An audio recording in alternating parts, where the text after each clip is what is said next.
against 7 ships, 8 ships, and we've killed them and won. But, you know, that game lasts 15 minutes. You had plenty of time to push that flank, break that flank, and get to where you need to be to set up that crossfire while the 3 of us on Charlie draw that fire. Okay. I think you're right. There is a reluctance to support quite often. And the fact, going back to Rogue's initial question about people leaving flanks, it's this, they feel there's more security in it, but the reality is they get flanked and then they get in crossfires and they get dead. I think the question about when there's almost this psychological fear that I supported this person before, I died, I don't want to do it again. And I think there's an element of fear of almost repeating a perceived mistake or following a bad play. So they make no play. People and it happens a lot at 3. You either get absolute lunatics at 3 and 4, or very passive, and you and at 6 and 7 and legendary, I swear to God, they're the same players, and you either get people who push like hell, or you get people who reverse in Yamatos and Iowas and God knows John Barts to the back of the map. There's no middle ground. There's no, I've pushed up, I'm in the cap, I'll hold the corner, my team can support me, and as the team come in, we'll ruin them. So there's a balance, and I think knowing when to push and when not to push, but people just don't want to, they almost have a fear. They're a fear of having a bad game whenever you have bad games. 27% of my games have been bad games. It happens. But if you like I said, if you watch our stream all the time, there's times I will go out and do 1,000 damage and spot one freaking thing. Okay, yeah, but over the lifetime, most of the time we win those battles to the point where it's almost impossible for the blueberries left to lose it. Mm-hmm. Remember, you can win on points, particularly in domination when there are 3 caps. If you get those caps early, relatively early, how many times do you see it where one team gets all 3 caps and they've got 7 ships and you've got 9? Well, hang on, they've taken all 3 caps, so it's cost them 2 ships, but they've advanced, they've taken the caps, and now you lot have to take risks to go and get them because you've all been sitting there passive. Well, they've all been. Happens all the time.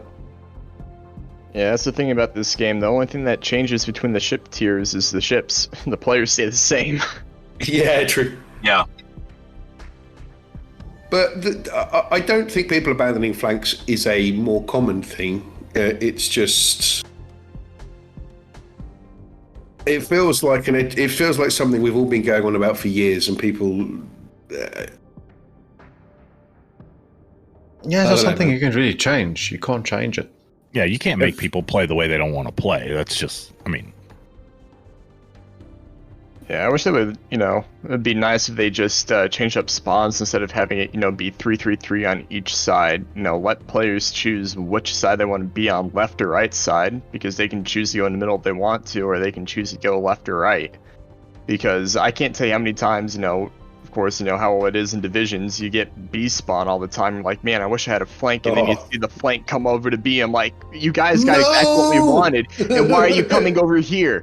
We don't want to be here, yet you guys are actively going out of your way to come here and abandoning a flank to let the red team come in and have their way with us because you guys want to be here for some reason. Yeah, what do we have that you don't have over there? I don't understand. It's division. That's the answer. It's a black hole is what it is. Oh yeah, the black hole strap. Well, I don't really think that people are looking at that, especially if they're soloing. I don't think they look at, oh, well, there's a division on that side, I'm gonna go there. I don't think it's that. I think it's just about, I want to be with more ships. I think that's what they're thinking about. I think that's what the difference is. But security.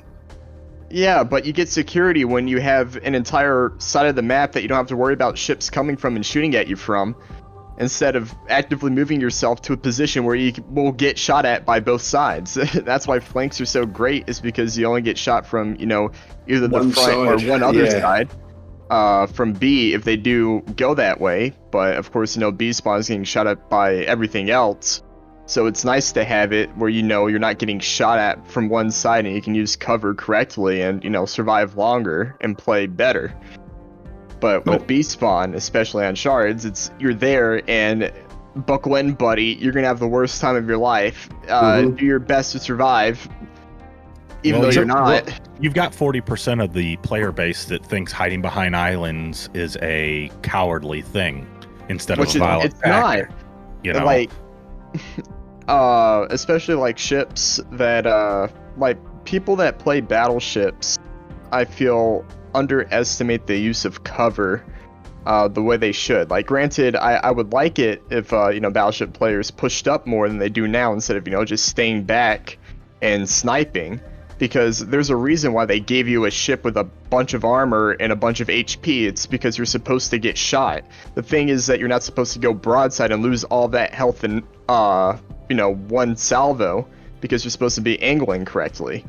You're supposed to get hurt and be the tank for the team, but when you have destroyers going up first, because they're supposed to spot, but it depends on the ship. You don't want to send a Japanese destroyer boat into a cap when you know that there's the possibility of them going up against an American gunboat or any other gunboat, because they'll just get wrecked and then you're out of a destroyer.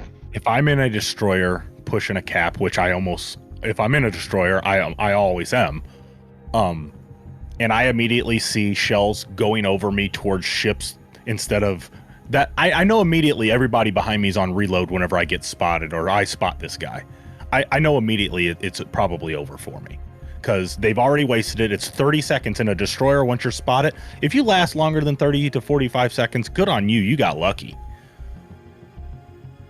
Just support your cap. And that's the problem with the communication. Either everyone's been shouted down by people after the other guy's dead and they turn their mics off, or they're afraid to communicate for some reason. I don't know what it is. The mic function has been there for how long? It's not being really used. People don't use it. No, it's stopped. I never hear people in chat in game anymore. I tell you what, I think the simplest things about just acknowledging. So, say if somebody needs support and you're going to help them, say affirmative. If you're asking somebody to shoot at a particular ship, say affirmative. They got their ears on. They got their ears on. That's the thing about. Yeah, but it's coming out. No, it's coming out of the communication wheel. Yeah, that's what I mean. They're paying attention. Yeah, that person that you're talking to. So you said target the destroyer, target that battleship he's broadside on. Pay attention to that square over there, where there's a flank open and there was a destroyer spotted. Watch out, Mr. Carrier, you're open. Just acknowledging little things. That's all it takes for you to know, I need support. Affirmative. Thank God somebody's listening. Yeah, it's a very, very small thing. Situational awareness. People not using the comm wheel correctly. I mean, you guys know how many times you get into a game and the first ship gets spotted and somebody says, concentrate fire on that target. Who else are you going to shoot? Nobody else is spotted. Oh, yeah, or there's one ship left. Yeah, and, people at the start of the game, I need intelligence data. Well, clearly you do, because you're asking for it before anybody can get into a position to spot anything. Yeah, sarcasm is very hard to communicate using the communication wheel. So well played. No, that was sarcastic, mate. I don't think you got me on that one. I do want to say one thing, though. I'm seeing the CV play getting a lot better with people being smart in the way they drop their planes just for spotting reasons on certain avenues of approach. As a DD player, let's be honest, you're going up between A and B, you're going up between B and C, trying to get spotted, seeing where their DDs are. And these guys are flying over and just dropping those planes in the lanes. As a DD player, that's hard. It's really impressive seeing some of the high tier CV players and how they're having to change as a destroyer how you play. You start actually having to care what your detection from air is. Yeah, you know what I miss? Oh, go on. You know what I miss from the comms wheel? Is the curse Neptune one. Sphere. Yes, sir. Yeah. Please, Wargaming, please. That's all right. If they had their mics on, they could hear the real cussing. That was a good one. That was a good feature. One of my favorite memories from that is that there was I don't remember what it was. I think it was a war spy. It was flooding to death, and right before it died, I just frowny face and Neptune's beard, and it just blows up. Damn it! Oh, it's done. Yeah, because I mean, you need a way to show frustration, I think, because blowing your horn, that's not frustration, it just pisses me off. Well, I mean, that's also, hey, I'm gonna ram. If I get that frustrated, I'll just throw my whole setup out in the yard. But I think what's even worse is the people that do nothing all game, and then when somebody dies, they just good game. Spam. Yeah, good game. Like, geez, wow, congratulations, you did something in your Bismarck from 17 kilometers away from the nearest ship, and you're over here trying to snipe the thing. I mean, Jesus. If you're gonna play a ship, at least play it, somewhat right. I can't tell you how many times I've seen people in brawler ships on the edges of the map playing it like any other sniper ship, even though it's nowhere close to being as viable. It's learned behaviour. I'm convinced a lot of these players who sit there at the back, they've gone in, they've got their pretty Yamato got walloped. They've lost 250,000 credits. They've gone, dear God, if that happens every time I play my Yamato, I can't afford to play my Yamato. So they sit at 19 kilometres. Or they sit at the back at 16 kilometres or 16 and a half kilometres in a Bismarck. It's sometimes, I think particularly if you're 60% and above win rate, or 55% and above win rate, actually making money out of the higher tier games. Remember when tier 7, there was a lot of complaints about earning credits at tier 7? And then they tweaked it, and then Legendary came along, and Legendary completely reset the playing field. So if you're not top 4 or 5 with a premium account, you're not really making money. Speaking of losing money, let me just address this here while I have this opportunity. I don't feel that any of the player base should ever get punished because some dumbass, for lack of a better word, believes that one console is better than the other and has turned cross-platform off. I should not be running a tier 7 game, risking my credits to get in a 4v4 game because some idiot has cross-platform off. If they want to turn cross-platform off, only let them get in games with other people that have cross-platform off. Do not punish me. Right. That is the biggest joke. Like, you get in a Legendary game and there's 4 ships, you're losing 100,000 or more on a monster game. There's just not enough there. Like, why punish the rest of the players because one guy believes that Xbox is better than PlayStation or vice versa? Let them play each other and duke it out and then call it a day. Does that still happen to you? Because I haven't had that happen to me for a while. It just happened to us the other day, Really? Yeah. I mean, it happens every so often. It's not for lack of players. Like, it's happened at tier 5, tier 6, so the players are there. Oh, it's happening at tier 7 too. Over here, it hasn't happened to me. It used to happen 3 or 4 times a week, easy. But it hasn't happened to me for 2-3 months. Honestly, if you ask me, take the ability to turn cross-platform off, take it out of the game. We don't even need it. I agree. If you can't play against both consoles, get out. I'm sorry. Here's the thing. If you remove that ability to even see who's cross-platform and who's not, they couldn't complain. It doesn't matter anymore. Everyone can play with everyone. The only reason you know it is if you went to try to friend someone on your native platform. Yeah, the social side of it. I mean, the social side of it's important. But honestly, the people that complain about that, I really don't care what they say because they have no idea. They honestly think that one console player base is inferior to the other, and that's a joke. They're the people that ask for intelligence stat at the beginning of a game. Or ask the battleship to set a smoke screen. That always makes me laugh. Set a smoke screen. I can't. I'm in a war spite. The only time I set smoke is when an Alp has set me on fire. Or what's the other place? I don't have any smoke. Turning that on. That's the fun thing I do with. The fun thing I do against my friends, I take the fun task out, and then I'm like, okay, so I see one of you guys are on a cruiser. Would you like a smoke? I just wait. I just wait. Smart ass. There was a pretty funny moment the other day watching Peak and Aaron where they told Peak to watch out for the Friesland Torps, and he freaked out for a second. Oh no! He goes, hold it. Fishing. They ain't got torps. I believe it was peeking Aaron, but it could have been flipped around. But it was pretty funny. And I'd be honest, if I was hyper aware, I probably would have not thought it through either. Oh, that's good. I could just ram the guy. Yeah, that's true. I'm the only guy running the ramming DD captain. What are you gonna do? And then it was You've you, so got Ship Smasher as well. Oh, I love the Ship Smasher. That's my bae. It's a silly boat. You know, for science purposes, we figured out it only takes 2 Smiths with Boss Dewey on to kill a battleship, and the second guy survives. That's true. When you're in 3 Clemsons. Yep. You can hit a battleship with 3 destroyers, and the last guy will survive with like 200 health. That was before they took his perk. Oh, that's so good. Why would you do that? Basically, give up 3 ships for 1.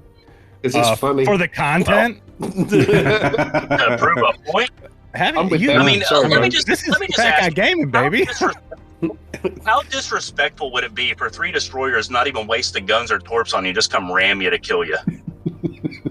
Yeah, That's like worse than a teabag. It's about sending I a get message. That's fair. It's Come not on, about battleships the already money, hate Batman. destroyers. It's about sending a message. Exactly. And the message is, screw you, bruh. Your game's over. So's mine. I don't care. We're at tier 2.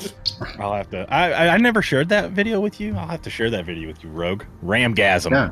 I mean, Why isn't that on yeah. YouTube? I mean, It is. Nobody watched it. This.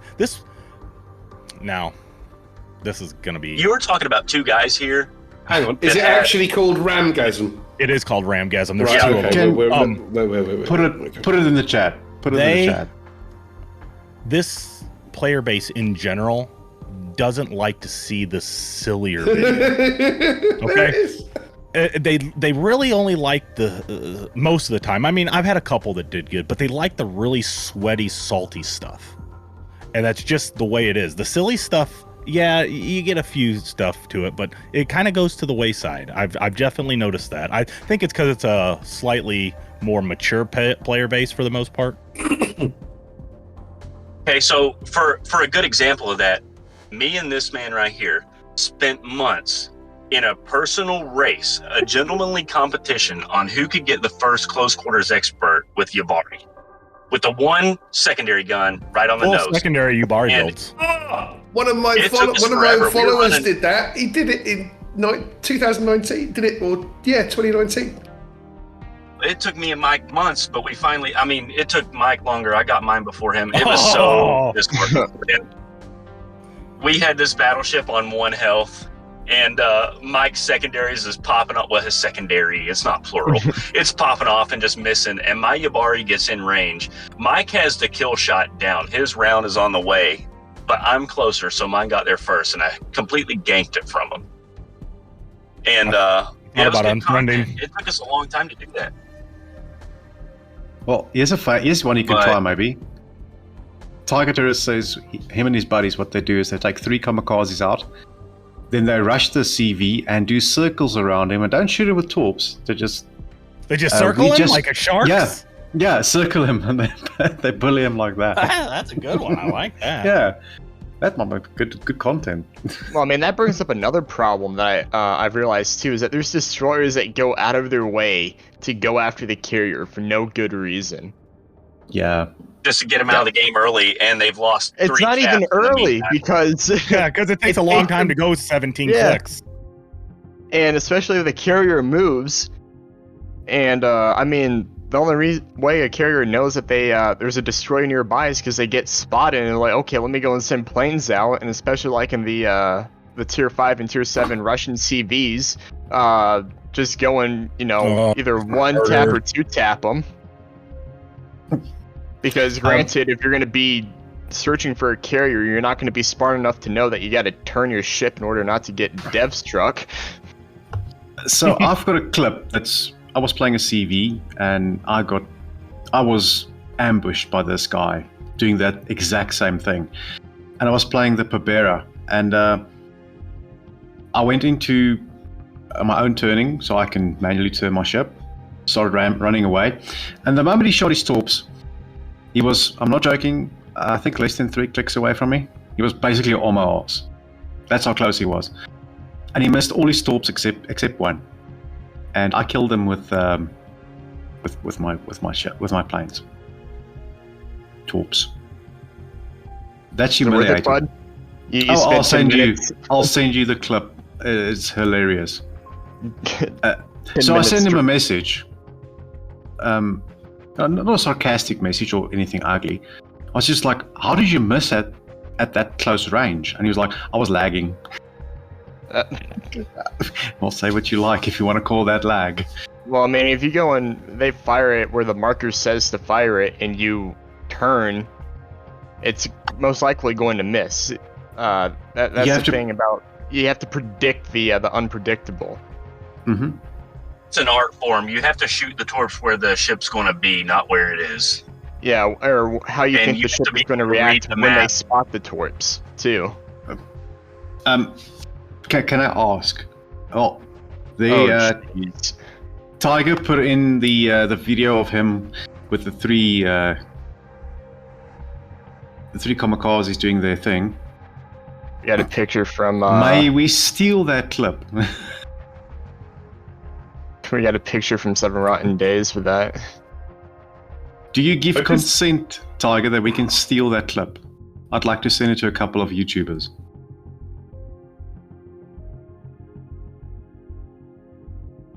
Thanks. Mike, do you want it?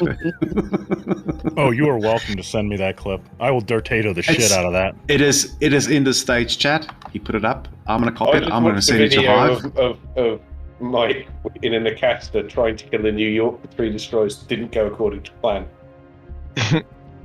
What I'm saying this is because I know Hive is busy working on a meme video, not a meme video, a montage, and I know he'd like to use that as well. So even Rocky had a montage. Let's see, would he like my Siegfried getting a detonation medal from a secondary? I saw that. I actually did see that one. That was a funny one. I remember that one. That was a while back, wasn't it? Yeah, it's got to be about a year old or something like that. Yeah. I mean, that's amazing. It's an old clip. The only downside is that there's no audio for it. For some reason. Give it to Dirty Mike. He'll make audio. He does his own, voice acting as well. Oh yeah, I'm messed up. I found a channel on YouTube called Netflix yesterday. For subscribers. Didn't it happen, Mike, once that your stream, the audio went all buggy and everything, and you just went pow, bing, bing, like something like that? I remember something like that. Oh, I'm sure I did. Yeah. Let's see. I'll pull the file. That was funny. I'll just send it to you. Let's see, here we go. It's these couple. Okay, here comes one of the other points that I put in that post. Playing this game, having the ability to have fun, just amps up the way of enjoyment. The moment you start losing it, I'm talking ranked here as well now. If you start losing games, guys, put the damn game down. Play something else. Don't play ships. If you lose 3 to 4 games in ranked, just back out, play something else. Come back maybe 3 and 4 hours, or come back the following day. But playing the game when you're playing it as a group or a division, have fun. I know it's not always easy. Things happen. The blue team is always dumb sometimes. That's gospel, because looking back, like when I started playing this game on launch day, early access, and I was just sitting there monitoring my stat lines the whole time. I was trying to get them as high as I could, and I ended up like I started, my streaming career, and I started to grow, and I started to pull viewers, and 2 times now I have had to take a multiple month hiatus from this game because it felt more like a chore to play it than a game. But ever since I have quit caring about my stats, my win-loss ratios dropped, my average XPs went down. I don't care though. I'm having a lot more fun. I'm doing dumb things, and it's exponentially more enjoyable for me to division up with Mike and Jash and do ridiculous things that nobody would dream of, than it is for me to pop off with major damage and just crush an enemy team. It is like you have to have fun playing this game because it's the same thing every round. Every round's identical almost. It's cookie cutter. You could start a game and you could be like, I know exactly how this is going to go by looking at the team makeup, and then you have to be that variable they can't account for, though. That's where the enjoyment comes from. Wild card, bitches! Like, we might pop off. We might drop all 9 kills as a division. We might drop 9,000 damage as a division. You don't know. But that's the enjoyable part to me. You guys know that I'm a very competitive player, and being in a clan as well, it makes it difficult for me not to follow my stats. But even though I do follow my stat very closely for certain obvious reasons, I still like to enjoy the game. If I played solo or if I played in a division, you still have to enjoy it. Even though I would sit there and I would curse, for some games you get those, you just, what the hell? I just want to throw my controller. I never do it. But you do get angry. But the next game I would jump in, I'm all calmed down. I'm just following. I'm just doing my thing. I'm focused again. I just enjoy myself again. There's some of those matches you just lose it. You have to. You have to. I think at some point you get a good enough skill level base built up with yourself that you can have fun. It's hard to have fun at 40% win rate and it's not getting any better. You know what I mean? It's hard to go out and do goofy stuff whenever you're always the nail, never the hammer. Well, you have the choice, don't you?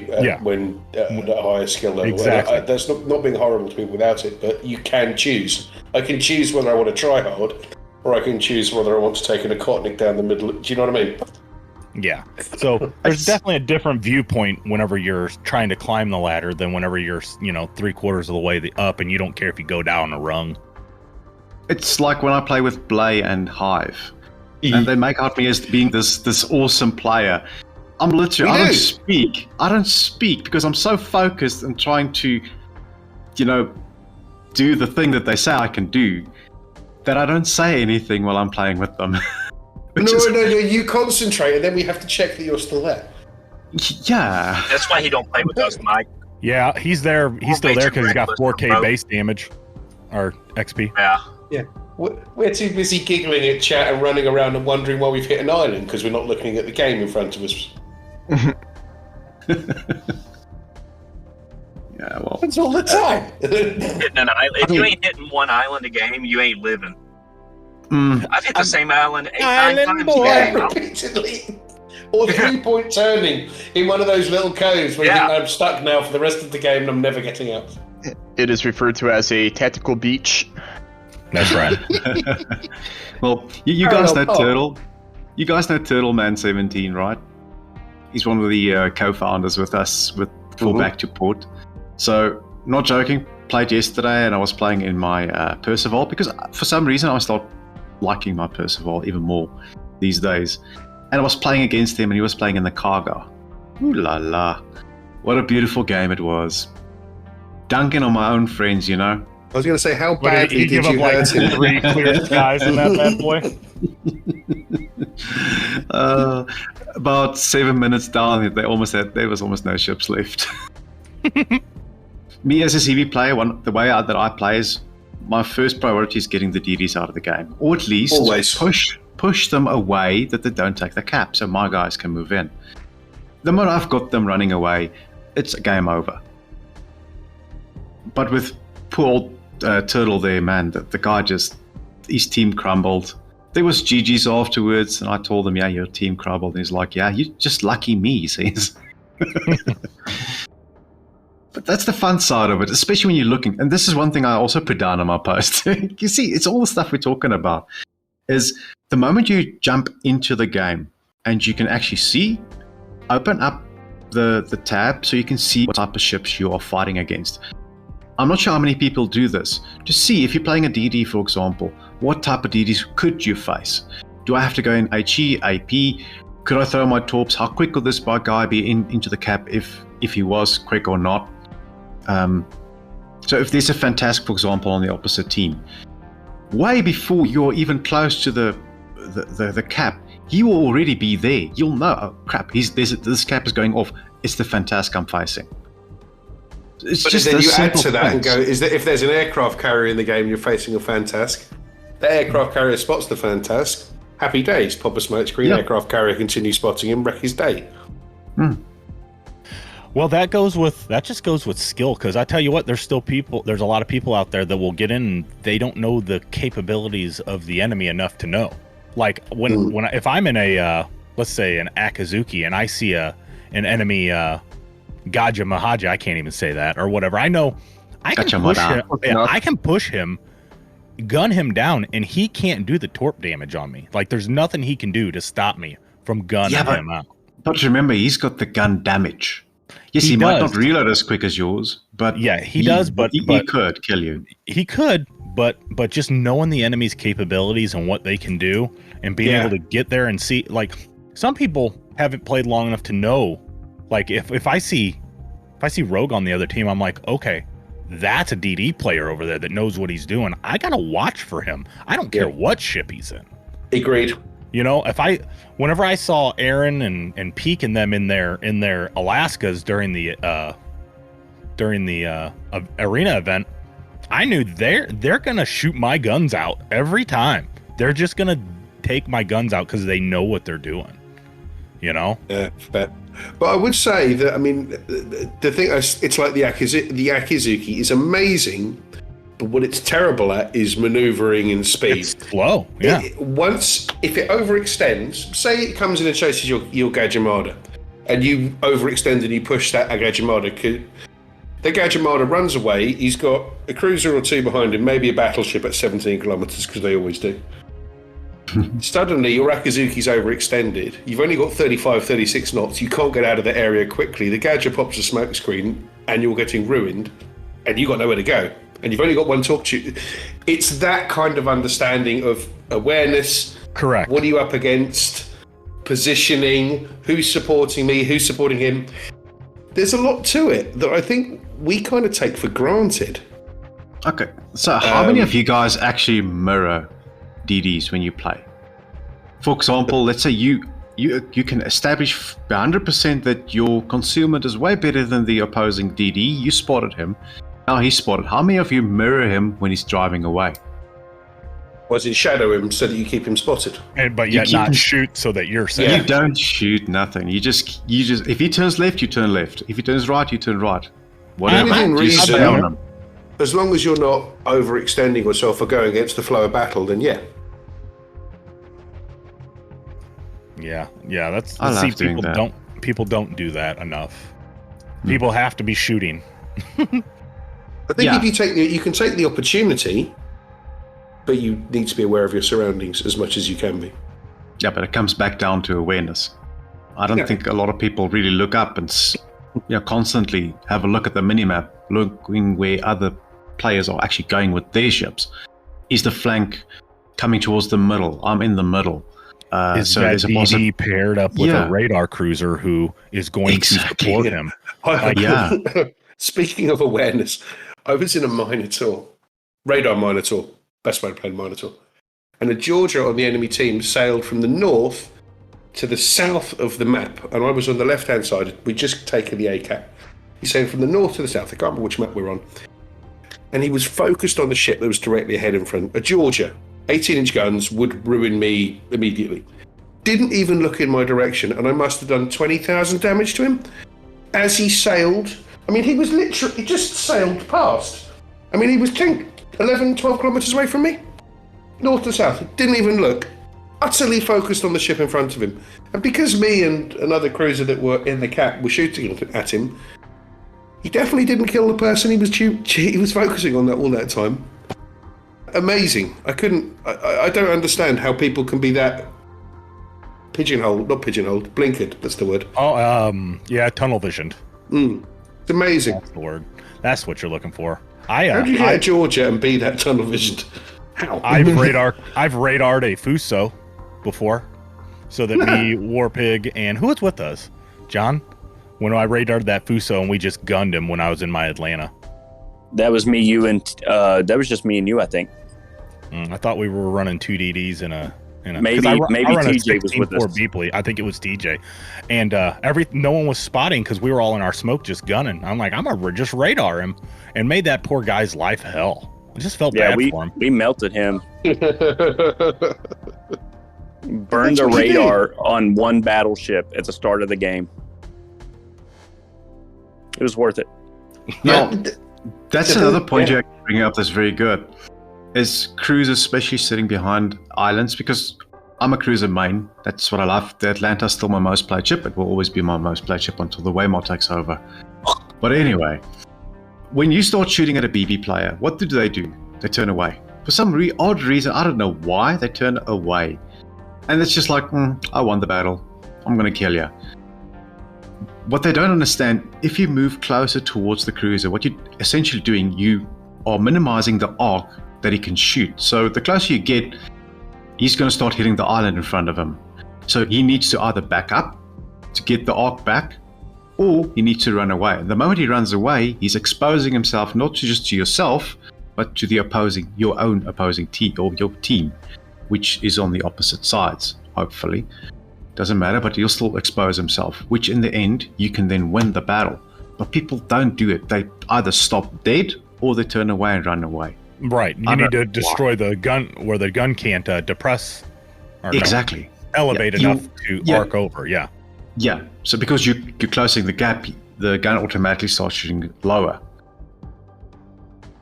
Nope. Got to get away. Got to bow our stern tank. Mm-hmm. That's. I remember the first time I played the Atlanta. It was on Two Brothers, and there was two Iowas. Iowa was still very, very, very strong at the beginning. They were pushing us, and I was sitting behind that island on the right side, close to the middle. And I was just spamming this dude, and he stopped dead. Just looked at me. I started reversing. And by the time he got out of my distance, because I left him for a long while to get close enough. By the time he got out of my fire range, he was almost dead. I was not a slow ship either. And here's my observation. There are two ways of dealing with Atlanta. If you can get out of firing range relatively easily and still shoot at the Atlanta, do that, because Atlantas are immensely annoying. If not, charge the bastard. Always. And the Atlanta will inevitably run away because it can't face up to whatever AP you're firing at it. Every single time. If you can hit that Atlanta without him shooting you, do that, because that's preferable. Otherwise, you have to charge the HE spammer to get him out of the corner that he's they're always in little nooks and crannies, Atlantas. They're little weaselly things. They need to be obliterated as soon as possible. We have a board there. Look at that. I like that. The Atlanta is this is how much I don't like the Atlanta, despite the fact that I completely see the value in the Atlanta. I don't like the Atlanta so much that I would rather buy and have bought the Gascoigne and the Krispy Kreme. And I still haven't bought the Atlanta, and the Atlanta was one of the first GXP ships. I am not having it. It's only if I've got nothing else to spend my GXP on am I getting that ship. You should really get it. It's really not as bad as you think. It's not that it's bad or good. It's that I have PTSD from being that Iowa, is all I'm saying. I have PTSD from being that Iowa that's gone, I can't see the little bastard, and I'm going to burn to death. And I can't hit him, and he's behind that mountain, and I don't like it, and it's not fair, and I want my mum. I have a 16-3 Dewey just so that I could stealth radar with my Atlanta. That's dirty. Yeah, it's all about It is dirty, Mike. What do you expect? Yeah. I remember when I was spending the points to upgrade him, thinking I'm really doing this for one ship, and this is dumb. But now with being Beepley around, I kind of wish I had all those credits back. Well. Easy come, Jeez, easy guys. Go. But yeah, no, I'm not a fan of the Atlanta. Can you tell? Well, I'm not sure if you guys know, but we've been going on for this about 2 hours now. Woo! Yeah, I didn't know already. Wow. Yeah, it's nuts. That's what I'm saying. Remember when I told when we got this thing down and what we're going to discuss? We didn't come in with a plan or anything. It's just because we know how much you can talk about ships. I'm not joking. We've done this for 4 hours at one point. There was, I think, one stream we did for 5. When you start talking ships, you just can't stop. Dead silence at that point. Yeah. Well, I'm not sure how you guys are your days looking, if you've got more time available. Sadly, I don't. I will have to go and feed the chicken, I'm afraid. I don't have chickens, but I do have to feed the kids. At some point, they're just going to start eating things. I do believe about to a half drive. pissed off wife because she's covering my shift at work right now while I do this, so I can't stay any longer. You know what? Let's go full piss. We can do this. Well, that's for later when I'm streaming, bro. That's where the other half will get pissed off. For the audience that are listening, Blaymeister, he's a awesome a streamer. Jeez, Thank you, man. Blay, please give us your details so we can put it in our stuff, so we can make sure it's in the descriptions, so we can get the people to your channel. Warpig, you as well. We all know Dirty Mike. He's an old dog in this old sea. Hello guys, can you hear me? Hello. What's up, Papa? Hello, I'm a bit late and I'm joining via my mobile because I'm tuning up my Mac, so I had to upgrade it today. Anyways, it was a big grin because I was listening all the time on the podcast. Excellent content. Thank you guys very much for your presence here on the Back to Port podcast. I think the podcast will be ready tomorrow. I need to cut it off and, tune it up a bit to be released. I have to say thank you for joining the sessions. And I have 2 questions for the chat and also for you guys. The first question is, do you think that Wargaming knows what are the problems?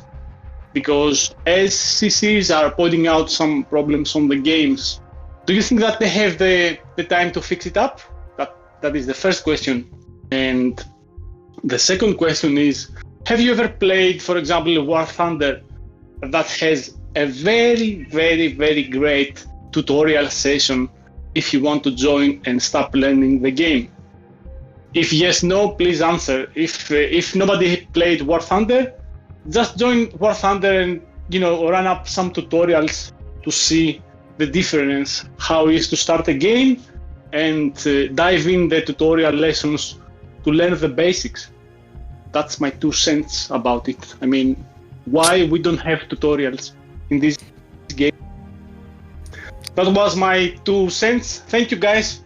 Thank you. For being here. Thank you, Papa. Okay. Thanks, Papa. See you guys. Thank you, boss. See you guys. Well, I don't mind answering that one first. I think Wargaming, this next update, I have no inside information on this, but with them moving like they did out of, Belarus and changing things, I don't know how much they will fix through this next update. I don't know how busy they are, if they were able to keep everybody going on things. They do know, I mean, we're constantly in CC in the feedback section saying things like, hey, my shells keep falling short. Hey, this overpen mechanics is maybe, and this is an opinion, getting a little crazy. So they do hear it. Whether they can balance some of those fixes with having to, I mean, this is a service-based game, having to keep certain content going out to keep cash in. I don't know.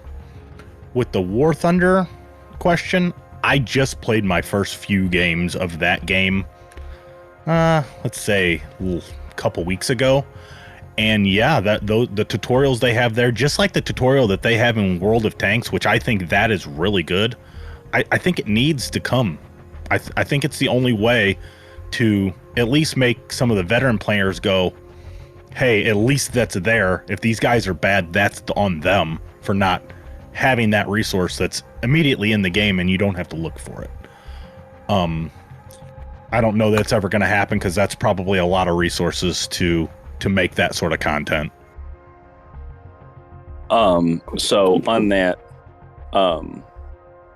I think Wargaming does a pretty good job listening to I wouldn't necessarily say the player base, but the people, like the community contributors that represent the player base, they're pretty much your representatives back to the devs. And I'm not a CC. I know I brought a few things up to Mike, and he's like, you know what? I'm going to put that in the CC chat. And I know once it goes in the CC chat, Wargaming is going to see it. So, you know, Wargaming has done pretty decent so far, I think, as far as like addressing the major issues in this game and the game breaking things that we've experienced over the years. They've honestly done a pretty good job of fixing that with a quickness for the most part. And as far as like a tutorial system, like I don't have a ton of games played. There's a lot of people that have more games than me. I'm coming up on 8,000 games played on Legends. Noob. And looking at this game right now, yeah, if I was a brand new player, started playing today, and the tutorial was me running a few bot games with ships that don't even have 2 ammo types, and then I play my mandatory 10 games or whatever it is, and then I go straight into standard and get absolutely smashed every game, I'm probably not going to keep playing. And this game will not survive if they can't keep new players interested in it. So there has to be something they can do to instill like the base knowledge. And I'm not talking like ship specific knowledge. That's up to the player to determine that. But without a decent tutorial system where you're teaching new players exactly how to play this game and what to do and what's the right thing and what's the wrong thing, the new players are just going to go in games, get smashed a few times, and they're going to uninstall it. It's not going to be fun for them. But that could honestly be dodged completely by just giving them the foundation of base knowledge to this game, where they can reach out and find the content creators and be like, okay, well, now that I know how to play battleships in general, what about American battleships? And then, you know, T-Bull's got here's your American battleship general video. And then you look at his channel and he's like, okay, here's how I play Iowa. Here's how I play Alabama. Here's how I play California, because each ship is different in its own right. And I really feel like that has to happen. One thing they could do, you know, on top of like a tutorial, is right there on the game, have like on the main menu where it's like play, settings, blah, blah, blah. Have something somebody can go to, and it literally just shows all the CCs and where to find them. Put their links there, let them click on the links, have it open YouTube or whatever straight from their Xbox, you know, and they can just start watching content. That would go so far, just having like your CC's information in the game, not on Discord, not on Facebook, in the game, to where they can find that content if they want to. That would do wonders for this player base. Yeah. And it would do wonders for the CCs as well. And Exactly. it would do wonders for, because the whole, it's what you're describing there, and that instant drop off is exactly the problem that the PC had. So people come into the game, get absolutely overwhelmed, don't really know what to do, play half a dozen games, get ruined, and then drop off the game. It's why low tier games on PC have bots. It's why they're in there. So that Legends has as a product, Legends has an opportunity to learn from PC's mistakes. And I know a lot of people have come across from PC and play Legends now on console. Yes, it's more casual. Yes, it's faster and all the rest of it. But fundamentally, if Legends learns from the mistakes the PC have made, then we can be better, and it can be better, and the more people you retain and you grow your community with, hence mobile, hence remote play. If you retain 2 out of 5 rather than 1 out of 5 that come and start playing the game, revenue stream for Wargaming, it's worth making the investment in that tutorial process. And the fact is there are tens of thousands of videos out there on the interwebs that you can watch on Legends, and for the 20 or 30 CCs that are out there, English, all the different languages, Russian, European, wherever they may be, French, German, they're everywhere. There are CCs all over. There is a CC that somebody will find that works for them. Whether they're into an Aaron or Dirty Mike or a Monk or whoever it might be, there's loads of them, and there's always somebody out there that can support people. And yeah, I couldn't agree with you more, mate. Couldn't agree with you more. Absolutely hit the nail on the head. Why don't it seems like such an easy thing to do. True. Well, guys, I must say thank you. Dirty Mike, WarpigxActual, Blaymeister, thank you guys for being here. It's been an honor, it's been a privilege. Raptor for helping me host, Papa for being our boss. And just, of course, the audience. The guys that sticked around to the very end, and the guys that will be listening in the future. Thank you guys for listening. Thank you for being here. It's an honor to have you all in this podcast. Thank you very much for having me. Yeah, man. Thanks for having me. It means a lot. Nah, dude. You being here means a lot to us. You're still not getting a Christmas card. That's okay. I'll send you come out broadside in your I'll send you some of this smoked leg of lamb I'm going to do today. Stay tuned for that video. Ooh la la. Don't make me hungry. He's going to twerk while he cooks it. Hey. You twerk one time. You twerk one time. You did it. I did. I gotta see that. No, you don't.